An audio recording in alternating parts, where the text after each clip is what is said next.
आ, ये मतलब संसार का जो वातावरण जिस प्रकार से बताया जा रहा है, जिस प्रकार से चल रहा है, उससे तो ऐसा लग रहा है कि अब समय ऐसा ही आने वाला है कि अब जो कलीसिया है वो अब सिर्फ घर घर में ही बैठकर आराधना करने वाली है। क्योंकि जिस प्रकार से माहौल, जिस प्रकार से परिस्थितियां है, जिस प्रकार से वातावरण चल रहा है, उससे तो ऐसा लग रहा है कि एक ही जगह में एक ज़्यादा मॉब लेकर, ज़्यादा लोग लेकर हम लोग करना थोड़ा सा ऐसा लग रहा है, ऐसे संकेत जो है दिखाई पड़ रहे हैं। पर परमेश्वर का धन्यवाद हो, हम चाहे किसी भी प्रकार के वातावरण में रहेंगे, हम एक उद्देश्य हमारा यह है कि प्रभु हम जहाँ पर भी रहेंगे, जिस हाल में भी रहेंगे, हम चाहे 2 जमा हो, चाहे 10 जमा हो, चाहे 50, पर हम लोग करेंगे तो आपकी भक्ति, आमीन, और वो भी दिल से करेंगे। आमीन, हालेलुया, हालेलुया, हालेलुया, हालेलुया। तो सच में हमें हमारा परमेश्वर इन बातों को बताकर जो है ये कहना चाहता है कि तैयार हो जाओ। आमीन, आमीन, हालेलुया, हालेलुया। तो परमेश्वर का धन्यवाद करते हैं हम राजेश भाई का भी, जिन्होंने आज अपने घर में प्रार्थना का निमंत्रण सभी को दिया, और आज हम सब उनके घर में एकत्रित होकर प्रार्थना के लिए, आराधना और भक्ति के लिए हम आज उनके घर में जो है एकत्रित हुए हैं। Hallelujah, hallelujah. सो क्यों ना हम जब एकत्रित हुए हैं, और हमें ये अवश्य है कि जब हम आराधना करते हैं, भक्ति करते हैं, तो उसके बाद ये भी बहुत ज़रूरी है कि हम प्रभु का वचन भी, उसकी आवाज़ भी सुने। आमीन, हालेलुया, हालेलुया। क्यों ना हम इस समय में प्रभु के वचन के तरफ हम लोग जाएंगे, और हम लोग इस समय में वचन को निकालेंगे मत्ती लिखित सुसमाचार उसका 5 अध्याय। और आज जो विषय है वो विषय मत्ती लिखित सुसमाचार उसके 5 अध्याय के जो है अंदर 8वें वचन में हमें मिलता है। 8वें वचन में मिलता है, और वहां पर कुछ इस प्रकार से लिखा है, अगर किसी को मिलता है तो बहुत अच्छी बात है। वहां पर कुछ इस प्रकार से लिखा है, धन्य है वे, क्या, धन्य है वे जिनके मन शुद्ध है। आज इस समय जब हम लोग यहाँ पर बैठे हैं, तो इस समय हमारा जो विषय है, धन्य है वे जिनके मन शुद्ध है। क्या विषय हमारा? धन्य है वे जिनके मन शुद्ध है। धन्य है वे जिनके मन शुद्ध है, क्योंकि बाइबल, अगर हम लोग परमेश्वर के वचन को पढ़ते हैं, तो परमेश्वर का वचन हमें स्पष्ट कहता है कि परमेश्वर, हमारे प्रभु का ध्यान, प्रभु की जो नजरें है, वह हमारे तन की तरफ नहीं, पर हमारे मन की तरफ होती है। किसकी तरफ? मन की तरफ, हमारे तन की तरफ नहीं होती। तन की तरफ किसकी नजर होती है? एक मनुष्य दूसरे मनुष्य के तन को देखता है, पर परमेश्वर एक मनुष्य के मन को देखता है। और वचन कहता है कि मनुष्य बाहरी रूप को, यानी सिर्फ तन को देखता है, शरीर को देखता है, परंतु इस बात को हमने समझना बहुत जरूरी है कि हम ये जान ले कि हमारे अंदर जो मन है, उसे भी कोई देख रहा है, और उसे इस संसार का कोई व्यक्ति नहीं देख सकता। ये याद रख लीजिएगा, कोई नहीं देख सकता। आप जिस जगह में, आपको बताना चाहता हूं, कोई, मतलब कोई भी नहीं। इवन दो अगर मेरे घर में मेरे बच्चे हैं, मेरी पत्नी है, मेरी माँ है, या घर में जो और भी लोग हैं, बट मेरे मन को नहीं देख पाएंगे वो कभी।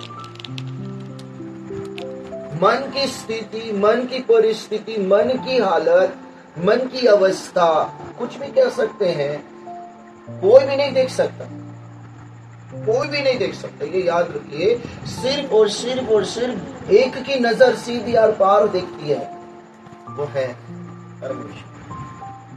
हम जिस प्रभु की भक्ति कर रहे हैं, हम जिस प्रभु के पास उपासना कर रहे हैं वही देख सकता है।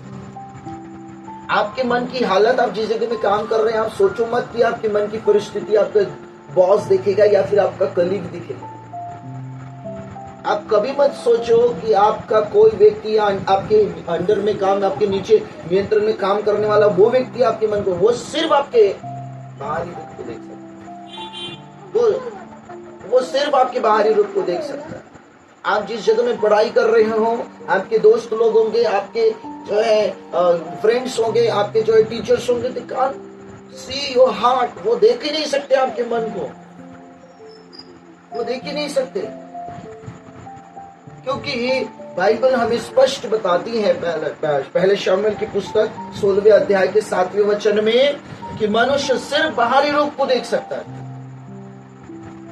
परंतु परमेश्वर की आंखें, जिन आंखों से हम देखते हैं, हम एक व्यक्ति के तन को ही देख सकते हैं, शरीर को ही देख सकते हैं, परंतु परमेश्वर जो है हमारे मन को देखता है, मन को देखता है। याद रखना, तन एक अलग विषय है। में लिखा है हमारा शरीर परमेश्वर का मंदिर है, पर उसकी आंखें हमारे मन की ओर लगी। जहां जिस शरीर के अंदर में उसने अपना घर बना के रखना चाहा है या घर बनाने के लिए उसने सब कुछ किया है, वो हमारा मन है, हमारा दिल है। उस जगह में परमेश्वर ने, इस तन के अंदर में है वो, इस तन के अंदर में है वो, इसलिए तन बहुत जरूरी है। तन ही नहीं रहेगा तो मन कहाँ रहेगा? तन ही नहीं रहेगा तो मन कहाँ रहेगा? और वो जो मन है वो उसका मंदिर है, इसलिए उसकी सारी नजरें, उसका सारा फोकस, उसके सारे विचार अगर किसी के लिए होते हैं तो वो मन के लिए होते हैं, और जब वो मन के लिए करता है तो ऑटोमेटिक वो तन के लिए हो जाता है। जब वो मन के लिए करता है तो ऑटोमेटिक वो किसके लिए हो जाता है? वो तन के लिए हो जाता है, वो ऑटोमेटिक हो ही जाता है। मतलब अगर वो मन को ब्लेस कर रहा है, इसका मतलब वो ऑटोमेटिक किसको ब्लेस कर रहा है? उस मन जिसके अंदर में वो मन है, उस तन को, उस शरीर को वो ऑटोमेटिक ब्लेस करता है। याद रखना, शारीरिक ब्लेसिंग्स शुरू होती है हमारे मन से। हम भौतिक आशीषों की अपेक्षा करते हैं, हम भौतिक हमारे जीवन में चल रही है, हम तन से परिश्रम करते हैं। परिश्रम किससे किया जाता है? हमारे मन को हाथ पैर है क्या? नहीं है, हमारे शरीर को है। हमारे शरीर को हाथ पैर ये हैं, हम उससे परिश्रम करते हैं। और यदि हम उससे परिश्रम करते हैं तो हम आशीष को पाने की अगर इच्छा रखते हैं तो हमें हमारे मन से परमेश्वर आशीषित करता है। हमारे मन को देखकर परमेश्वर आशीषित करता है कि हम जो काम कर रहे हैं वो किस प्रकार के मन से कर रहे हैं, हम जो परिश्रम कर रहे हैं वो किस प्रकार के मन से कर रहे हैं, हम जॉब कर रहे हैं किस प्रकार के मन से कर रहे हैं, हम घर में रहते हैं किस प्रकार के मन से रहते हैं, हम पढ़ाई कर रहे हैं किस प्रकार की मन से पढ़ाई कर रहे हैं, हम एक दूसरे के साथ जो रिश्ते बना के रखे किस प्रकार के मन से हम लोग रिश्ते बना के रखेंगे। याद रखना, परमेश्वर के लिए अगर हम लोग करने की कोशिश कर रहे हैं तो ये याद रखना, परमेश्वर क्या कहते हैं, एक परमेश्वर की आंखें एक प्रकार की ऐसी छननी है, वो साफ साफ देख सकता है कि इसके अंदर में कितनी, इसके मन के अंदर में कितनी बातें भरी पड़ी है। याद रखना, कितनी बातें भरी पड़ी है ये कोई नहीं देख सकता। और सिर्फ अगर कोई देख सकता है इसके मन के अंदर में, मेरे मन के अंदर में, मेरी पत्नी के अंदर, मेरे बच्चों के विषय में, जो मेरे घर में रहता है उनके विषय में, मेरे जो है लोगों के विषय में, मेरे कलीसिया के विषय में कितनी बातें भरी है। हो सकता है आप कुछ बातें महसूस कर सकते हो, पर परमेश्वर मन को पढ़ता है। परमेश्वर मन को पढ़ता है। बाइबल में लिखा है परमेश्वर मन को जांचता है। हम मूर्ख एक दूसरे को बना सकते हैं, मैं ऐसा हूं, मैं वैसा हूं, मैं ये हूं, मैं वो हूं, मेरा मन ऐसा, मेरा मन वैसा, मैं इतना मन से इतना इससे मैं। याद रखना, ओरिजिनल हार्ट जो आपका है, जो मेरा है, वो सिर्फ परमेश्वर जानते हैं, और उसके पास उस ओरिजिनल हार्ट को ही लेकर ब्लेसिंग्स होती है या ब्लेसिंग्स है। और इसलिए आपको बताना चाहता हूं, सबसे बड़ी ब्लेसिंग जो प्योर हार्ट वाले की है, पता है वो सबसे बड़ी ब्लेसिंग, सबसे बड़ी ब्लेसिंग, जिसका मन शुद्ध है उसके लिए सबसे बड़ी ब्लेसिंग क्या है? मत्ती 5:8 क्या लिखा है? धन्य है वे जिनके मन शुद्ध है,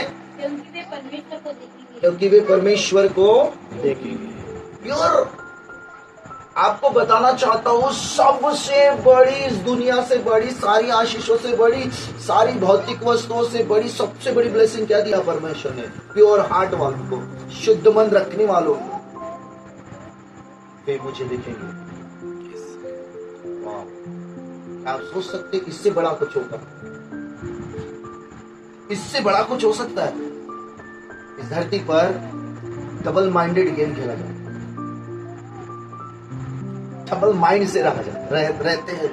घर में कुछ और, बाहर कुछ और, ऑफिस में कुछ और, बच्चों के सामने कुछ और, वो कुछ डबल माइंडेड गेम खेला जाता है। डबल माइंडेड लोग रह रहे हैं, और आप ये अपेक्षा करते हैं कि भक्ति में बैठने के बाद में खुदा दिखना चाहिए, परमेश्वर दिखना चाहिए। तो मैं कहूंगा सॉरी, हम खुद को एक बड़े धोखे में रख रहे हैं। एक सबसे बड़ी ब्लेसिंग्स अगर इस पृथ्वी पर हमें सबसे बड़ी ब्लेसिंग्स अगर खुदा ने दी है, तो वो है उसको देखना, उसको देखना। वाह, हालेलुया, हालेलुया। आप समझ पा रहे मैं क्या कह रहा हूँ? आप समझ पा रहे पवित्र आत्मा की आवाज समझ पा रहे हैं आप लोग क्या पवित्र आत्मा चाहता है? यस, कोई नहीं देख सकता, कोई नहीं देख सकता। आप किस रीति से गेम खेल रहे हो ऑफिस में, आप किस रीति से गेम खेल रहे हो अपने घर में, आप किस रीति से गेम खेल रहे हो अपने पढ़ाई के जगह में, आप अपने माँ बाप को कैसे उल्लू बना रहे हो, कैसे आप गेम खेल रहे हो, nobody knows, but God knows, but God knows, परमेश्वर जानते हैं, because only God can see our heart. सिर्फ परमेश्वर ही है जो देख सकता है। मेरे सामने आप लोग बैठे हैं, जैसे एलिशा बैठी है, मैं उसके सिर्फ यहाँ पर बैठे हुए तन को देख पा रहा हूँ। मैं आपको बताना चाहता हूँ तो किस मन से बैठी है, किस विचार को लेकर बैठी है, किस चीज को लेकर बैठी है, वो परमेश्वर देख रहा है। इसलिए अगर हमें जीना है तो याद रख लो, दिखावे से बाहर, इससे बाहर आ जाओ, दिखावे से बाहर आ जाओ, दिखावे से बाहर, दिखावे से बाहर आना बहुत जरूरी है। बाइबल में लिखा है, एक वचन पढ़ेंगे याकूब उसका 4 उसका 8,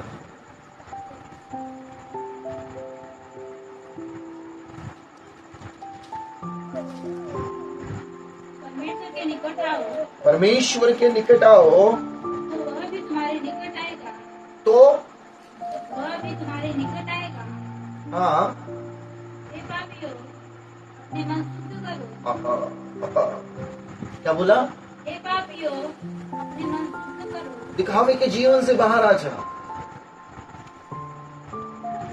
अगर आप चाहते हो कि प्रभु आपके निकट आए, आप किस आशा से सोचते कि प्रभु आपके निकट आ जाए? हम किस आशा से सोचते कि प्रभु हमारे निकट आ जाए? हम किस आशा से सोचते हैं कि मेरी भक्ति में मेरे प्रभु से मुलाकात हो जाए?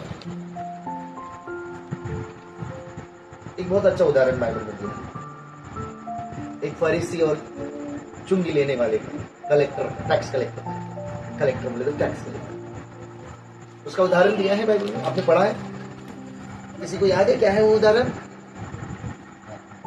प्रार्थना। प्रार्थना मतलब कौन धर्मी है? प्रभु की नजर में कौन धर्मी है ना? 18 अध्याय लूका रचित सुसमाचार 18 अध्याय में है वो, देखो जरा।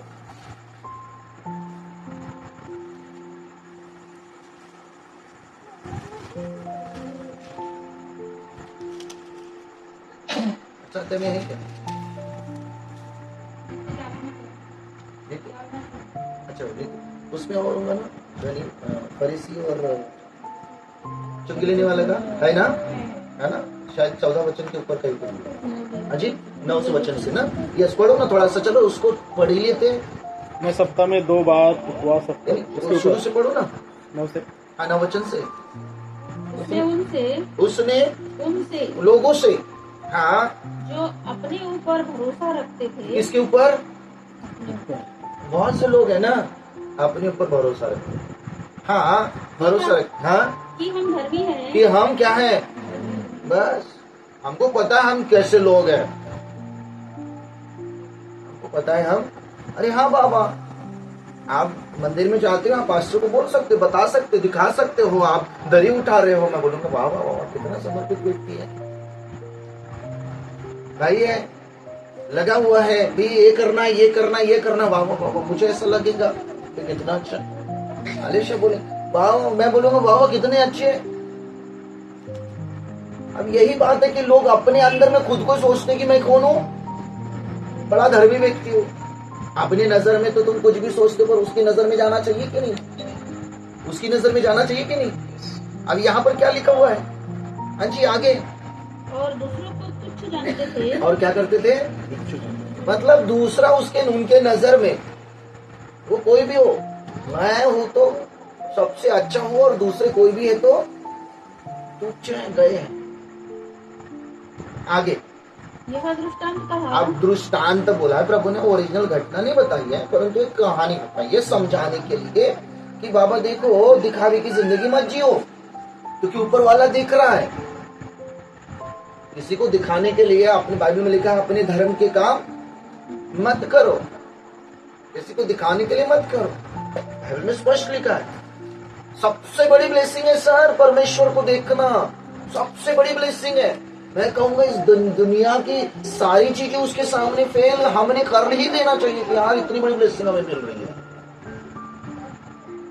हेलो आपको समझ में आ रहा है कि नहीं हाँ जी क्या लिखा है आगे दो मनुष्य मंदिर में गए कहाँ गए कहाँ गए मंदिर में गए मतलब चर्च का उदाहरण कहाँ का दृष्टांत कहाँ का दिया प्रभु ने चर्च का दृष्टांत दिया हाँ जी दो व्यक्ति कहाँ गए मंदिर में गए क्या करने के लिए प्रार्थना करने के लिए दो व्यक्ति गए आई बड़े ध्यान से सुनना दो व्यक्ति कहाँ गए प्रार्थना करने के लिए गए हैं वो भक्ति करने के लिए गए इसका मतलब मंदिर में जाते भगवान को खुश करने के लिए जाता अपनी भक्ति से और ये मांगने के लिए ही जाता है वैसे हाँ मंदिर में गए एक फरीसी था और उसमें से एक जो था वो क्या था फरीसी था दूसरा चुंगी लेने वाला और दूसरा क्या था चुंगी लेने वाला क्या था चुंगी लेने वाला हाँ जी फिर क्या हुआ फरीसी खड़ा होकर फरीसी गया मंदिर में और खड़ा हो गया मंदिर में खड़ा हो गया और मन में कहा आ गई बात वहाँ पर अपने मन में प्रार्थना करने लगा हे परमेश्वर हाँ अब उसको पता नहीं क्या परमेश्वर मन दिख रहा है हाँ हे परमेश्वर मैं तेरा धन्यवाद करता हूँ कि मैं दूसरे मनुष्यों के समान उसने सीधा बोल मैं दूसरे मनुष्य के समान अंधेर करने वाला अन्याय करने वाला और व्यभिचार करने वाला व्यक्ति नहीं हो परमेश्वर को बता रहा है बरा अपनी मन की बात जैसे कि उसका परमेश्वर हमारा परमेश्वर मन को जानता ही नहीं मतलब मैं बताऊंगा मैं कौन हूँ तब परमेश्वर जानेगा दिखाओ तो देखो तो सही बुद्धि अब प्रभु बोलता है चल भाई बता दे आगे और ना इस चुंगी लेने वाले के समान अब धीरे से ध्यान गया उस पीछे में खड़े हुए एक व्यक्ति की तरफ अब बोलता है उसके जैसा भी मैं नहीं हूँ हाँ वो क्या हाँ मैं सप्ताह में 2 बार उपवास रखता हूँ वाह वाह वाह वाह वेरी गुड इसलिए तो कहा है अपने धर्म के काम मनुष्य को दिखाने के लिए न करो शुक्रवार भी उपवास करता हूँ मैं रविवार भी उपवास करता हूँ पता नहीं भैया बहुत करता हूँ मैं हाँ आगे मैं अपनी कमाई का हाँ। मैं अपनी सब कमाई का हाँ जी दशवांश भी देता हूँ हाँ दशवांश भी देता हूँ और यहाँ पर दशवांश का भाग आया है। धर्मी व्यक्ति देते हैं थोड़ी सी, अब प्रभु बोलते हैं ये धर्मी व्यक्ति है, देते हैं, इसलिए प्रभु ने वो विषय रखा वहां पर, ऐसा नहीं। अब प्रभु बोलता है मैं ये व्यक्ति क्या कर रहा है, मैं आपको दशवांश भी देता हूं, जैसे कि प्रभु उसका दशवांश देखा चल नहीं रहा है किस मन से देता है तो। और आगे जी, परंतु चुंगी लेने वाले ने हाँ, परंतु दूसरा व्यक्ति खड़ा हो गया, सुनना बड़े ध्यान से, कौन? दूसरा व्यक्ति खड़ा हो गया, दूसरा व्यक्ति खड़ा हो गया, और चुंगी लेने वाले ने उस दूसरे व्यक्ति ने जो खड़े होकर दूर खड़े होकर दूर खड़े होकर स्वर्ग की तरफ आंखें उठाना भी न चाहा,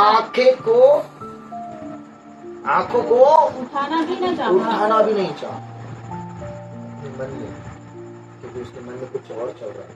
क्या चल रहा है? क्या चल रहा है? बड़े आगे, वरन अपनी छाती पीट पीट कर कहा, उसने क्या करा? अपनी छाती पीट पीट कर कहा, हे परमेश्वर, हे परमेश्वर, मुझ पापी पर दया कर। क्या कहा उसने? एक्चुअली सबसे बड़ी बात यह है, वो अंदर में परमेश्वर जो पवित्रता को देख कर वो कहता है, और वो कुछ कहता है, कैसा व्यक्ति हो, मुझ पर दया कर। कुछ लोग अपने आप को धर्मी बनाने के लिए ऐसी प्रार्थना करते हैं, कुछ पापी पर दया कर। वो ओरिजिनल कर रहा है सर, वो हार्ट से कर रहा है, दिल से कर रहा है, कुछ पापी पर दया कर। हाँ, मैं तुमसे कहता हूँ, आप प्रभु ने कौन सा 14वां वचन है क्या? हाँ, हाँ, मैं तुमसे कहता हूँ कि वह दूसरा नहीं, कि वह दूसरा नहीं, परंतु यही मनुष्य ये मनुष्य जिसने अपने मन में अपने आप को छोटा किया, परमेश्वर को बड़ा किया, अपने आप को पापी किया, परमेश्वर को पवित्र ठहराया, और अपनी जरूरत परमेश्वर समझा उसने, और परमेश्वर को कहा मुझे आपकी जरूरत है प्रभु। यही मनुष्य धर्मी ठहराया जाकर, यही मनुष्य क्या बन गया? हम क्या समझते, दिखावे की जिंदगी जिएंगे और प्रभु को हम लोग धूल, प्रभु की आंखों में धूल झोंकेंगे। याद रखना, पता है दाऊद ने क्या प्रार्थना की? दाऊद ने प्रार्थना की भजन संहिता के अंदर, हे परमेश्वर मेरे अंदर शुद्ध मन उत्पन्न। वो पता है क्या चाहता था? उसको शायद ये पता चल गया था, मैं अगर शुद्ध मन से रहूंगा, काश मैं तेरे दर्शन को देख पाऊंगा,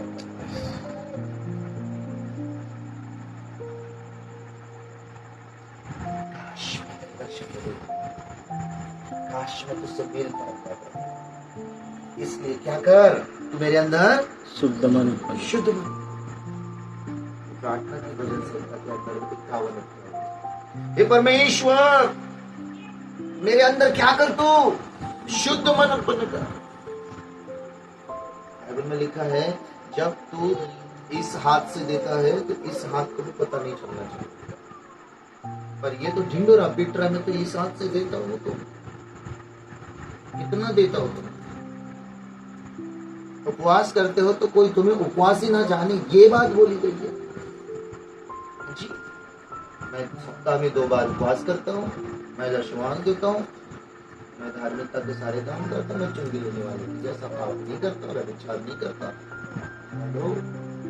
हम अपने आप को धोखा दे सकते। याद रखना, परमेश्वर के जन होने के नाते ये याद रखना कि हमें परमेश्वर से एक चीज जरूर मांगनी है कि प्रभु तो कुछ दे या ना दे, क्योंकि मन से शारीरिक ब्लेसिंग शुरू होंगे, ये याद रख लेना।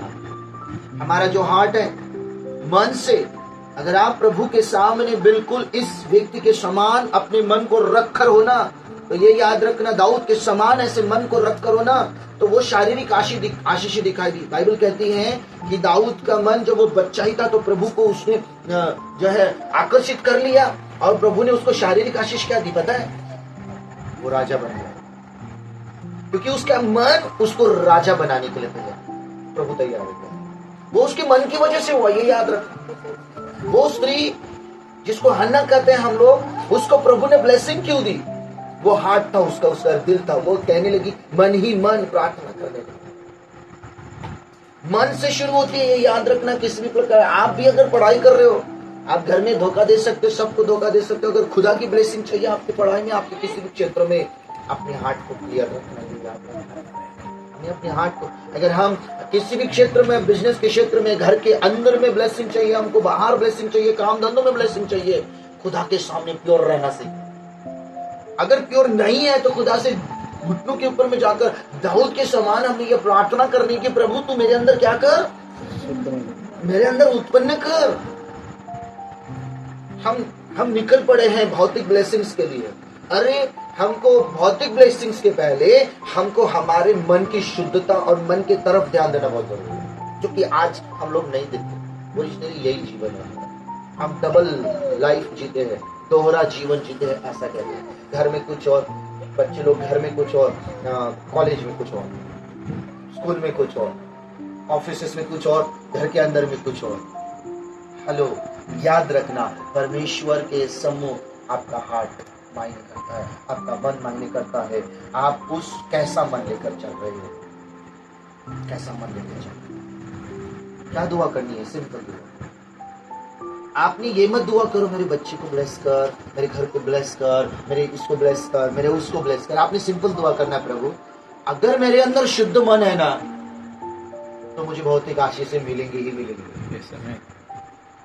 जो 100% मिलेंगी। अगर if my heart is pure, if my mind is pure, totally pure, तुम्हें याद रखना मुझे मिलेगा ही मिलेगा। Nobody can stop my blessing. कोई भी मेरी ब्लेसिंग को रोक नहीं सकता, कोई भी नहीं रोक सकता। याद रख लेना, याद रख लेना कि आपकी ब्लेसिंग्स, आपकी आशीषें, आपकी चंगाई आपके दिल से, आपके मन से। इसलिए दाऊद ने कहा मेरे अंदर शुद्ध मन उत्पन्न कर। क्यों ना हम भी परमेश्वर से प्रार्थना करें, प्रभु से कहे, लॉर्ड मेरे अंदर शुद्ध मन उत्पन्न कर। अच्छा है यदि आपकी मन शुद्ध मन, आपके अंदर शुद्ध मन है तो बहुत अच्छी बात है। पर यदि नहीं है और आपको ऐसा लग रहा है कि यार सच में मैं डबल गेम खेल रहा हूं, अगर ऐसा कुछ है आपको प्रभु से जरूर प्रार्थना। अगर ऐसा लग रहा है कि मैं दिखावा दिखा रहा हूं, तो आपने जरूर दुआ करना। अगर ऐसा लग रहा है कि मैं कहीं पाप में फंसा हुआ हूं, आपने दुआ करना। आपने कहना है, लॉर्ड मेरे अंदर शुद्ध मन। आइए